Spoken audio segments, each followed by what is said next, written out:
we start the video, I just want to let you know that I do have a Patreon, and it's the only way to keep this channel alive. If you want to be a member of my Patreon, it's in the link in the description down below. In order to react to videos like these, since this is a Patreon requested video, I have to let you guys know, you only be a member, you have to be a Hobidon hero or a Hobidon protector on my Patreon. This allows you to request for videos in the future and maybe some artwork. That's all I have to say. I hope you guys get the message, and like I said, if you want to request a video, you got to be a member on my Patreon. That's the only way to do so. And it's in this link in the description down below. Now, enough of that. Let's get on to the reaction, shall we? And I hope you enjoyed the video. Take care, and let's get this started.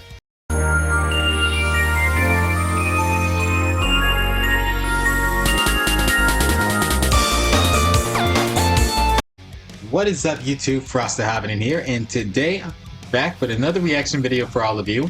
And I'm back with Keru, and he just got back from his training. How's it going, Keru? It's going well, actually. It's been a while since I've done one of these reaction videos. Actually, I'm a little rusty on this. Nah, you're good. You're good. And we're gonna be doing a reaction by Nevin Punzel, the Storyteller Fallout series, season 1, episode 11. Ulysses divided. I see.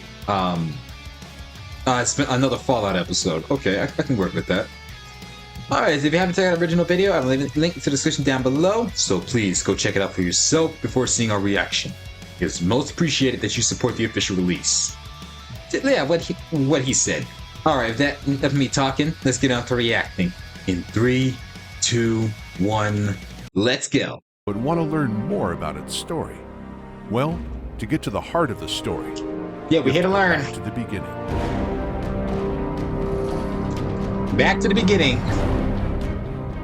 the Fallout series.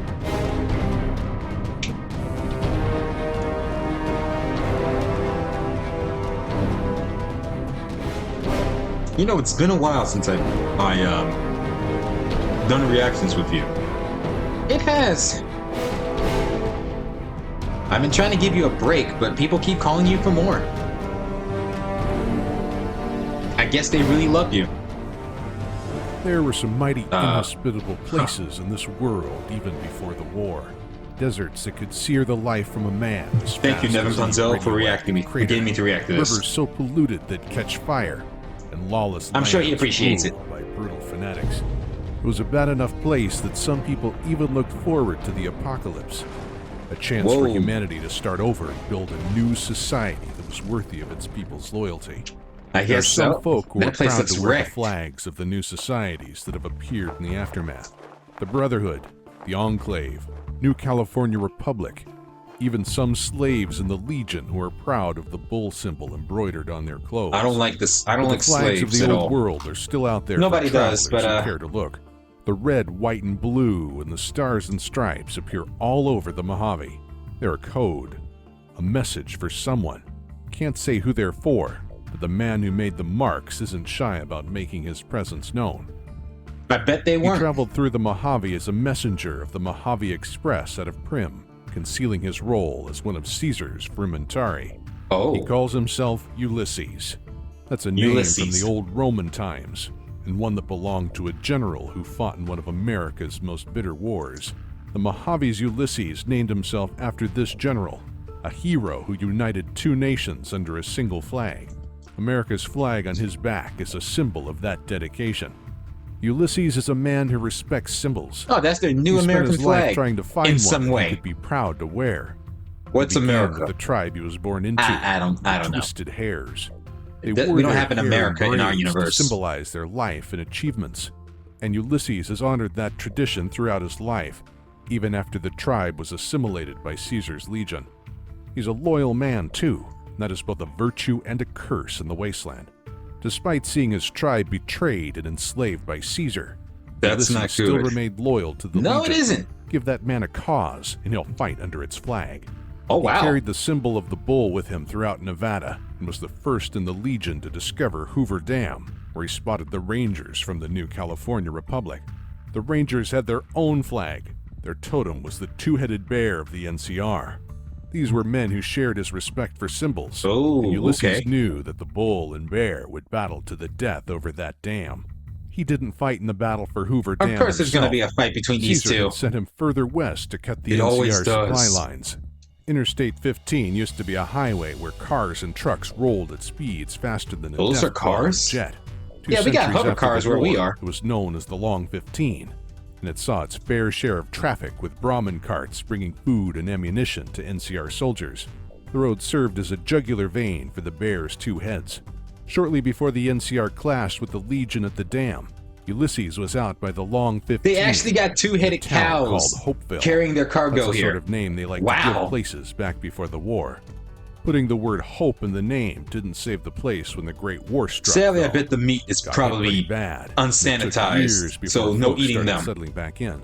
That would never. There was a courier who frequented that route on trips between California and the Mojave. Funny that Ulysses and this other courier could walk the same road for years. It probably tastes terrible. Face to face. That other courier helped build up Hopeville, a neighboring town of Ashton. The place was looking mighty promising a few years ago, thanks to the work of that one courier. Ulysses saw the symbols of the old world in that restored community. He realized that the stars and stripes had the potential to be greater than the bear and bull combined. Hopeville and Ashton could have been a new home for him, free of the war between the Legion and NCR, the starting point for a nation that was worthy of his loyalty. But hidden away under those towns was a secret. No one knew that back before the war, they were actually used to hide missile silos. Those atomic warheads that slept nice and quiet for 200 years, like mythological beasts from a primeval past. Whatever old world talisman was supposed to wake them for the Great War never arrived. Well, it didn't arrive until a couple of years ago. Without warning, the missiles started launching and exploding right under the towns.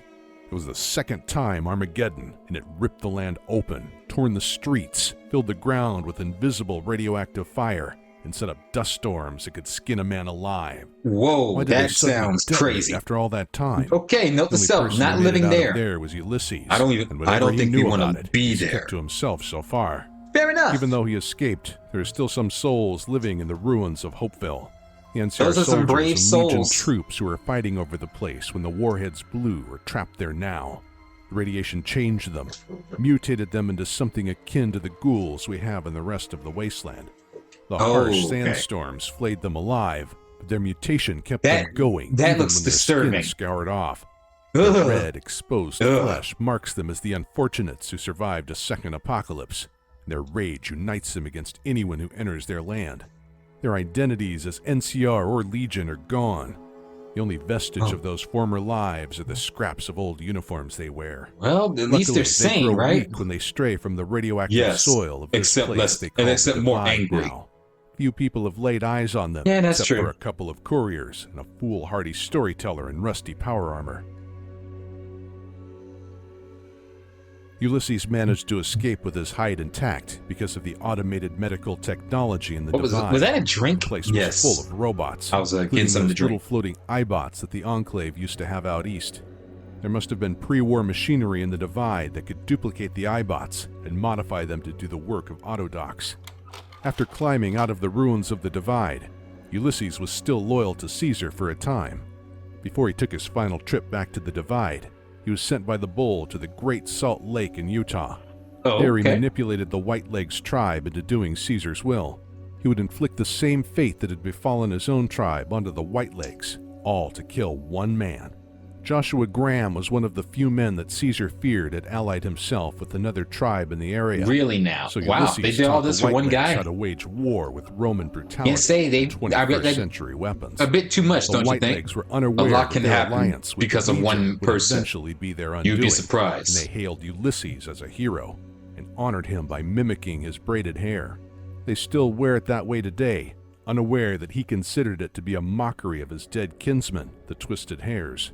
His days of meddling with the tribals of Utah good. might They have see been it the as breaking honoring point of them, his but loyalty he to sees it the as Legion. disrespect. Not long after that, he took to wandering the wasteland pursuing his own goals. I He can set relate. about destroying the new America that seemed hell-bent on repeating the mistakes of the old. He knew that a weather station in a place called the Big Empty was connected to the sandstorms in the Divide, so he trekked into the deepest parts of the wasteland to find it. There he braved the roving bands of lobotomized slaves and attacked robots to restore the Divide, and maybe the spirit of America too. He left his marks while he was there, but he didn't leave many more after that.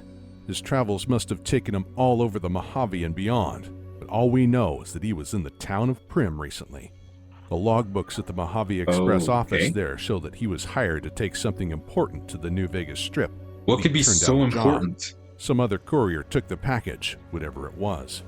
After that, Ulysses disappeared back into the Divide. He left a series of messages behind him as he went, most of them addressed to another courier, Courier 6. Maybe that's the same courier who used to travel through the Divide years ago, or the courier who took that last job at the Mojave Express. Whoever it is, Ulysses was calling them to the Divide. This is getting for some very reason. interesting. Maybe someone answered that call already. A mushroom cloud went up over the sky near Hopeville a while ago. Could have been Ulysses settling a score with that courier, although he'd have to have one hell of a grudge if it involved nuking that town for the third time. I bet it Ulysses did. has seen his tribe destroyed, his new home shattered, and loyalty spurned. He turned to the old world when the new one failed him. He's a man who could make any spot in the wasteland his home, but he chose to stay in the Divide because of what it symbolized for him.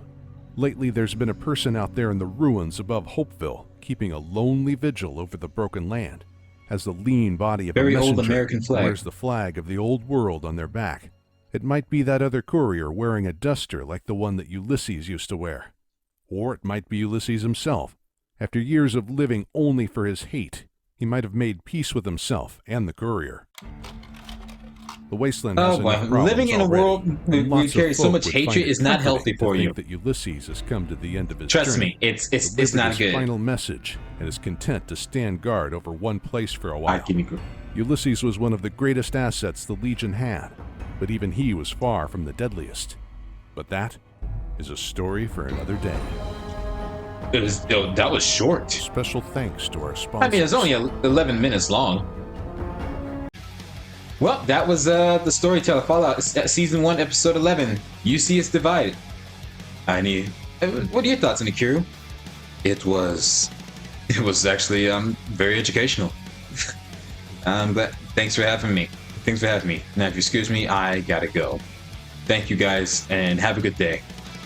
Excuse me. Gotta move this stuff here. There we go. All right. Thank you, guys. Take care. Have a great day. Be safe, and most importantly, stay frosty and stay healthy out there. Catch you all later, and make sure to wash your hands. Love every single one of you, and I'll see you on the next video.